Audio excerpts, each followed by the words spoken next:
Let's explore structs in Go. Structs are custom data types that allow you to group related data together. They help you build powerful custom data structures to organize and manage your data efficiently. Here's how to declare a basic struct.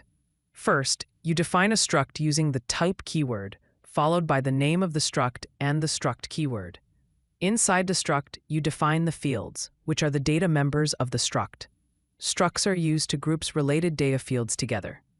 Here's an example where a person struct is defined with fields like name, age, email, and active.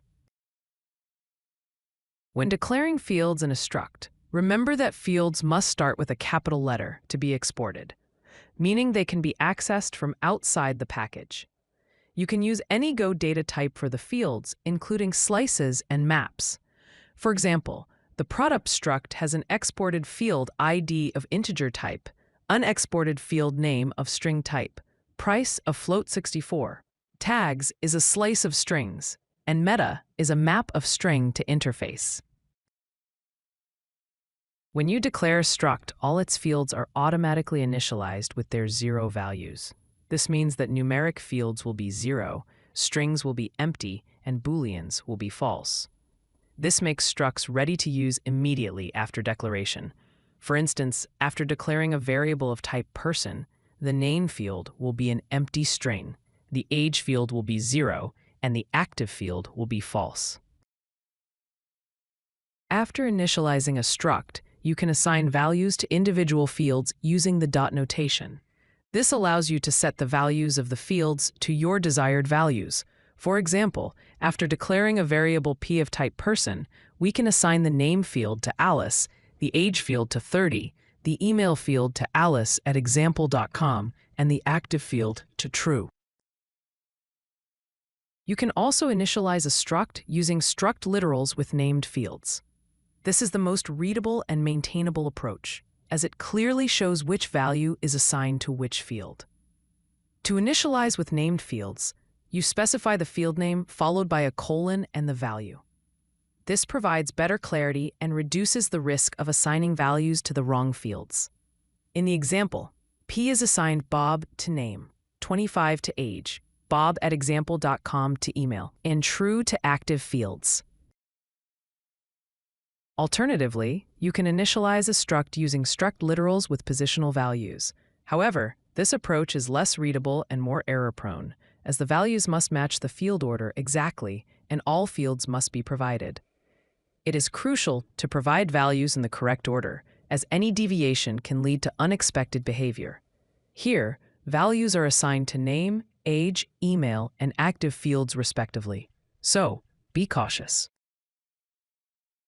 You can access and modify struct fields using dot notation.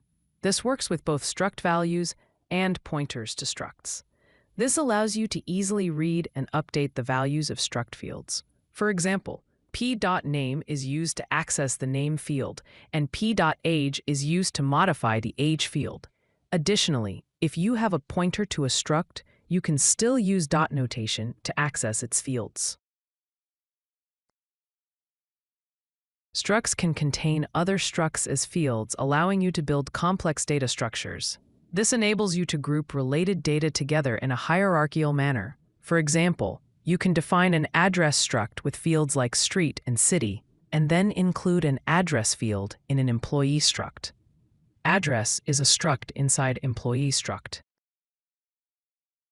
In Go, you can also have fields without explicit names, known as anonymous fields. In this case, the type name becomes the field name.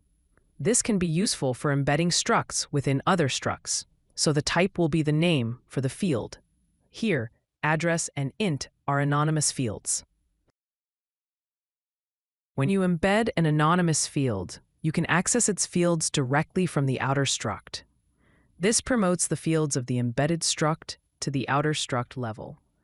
This provides a convenient way to access nested fields without explicitly specifying the intermediate struct. For example, you can access the street field of the address struct directly from the user struct.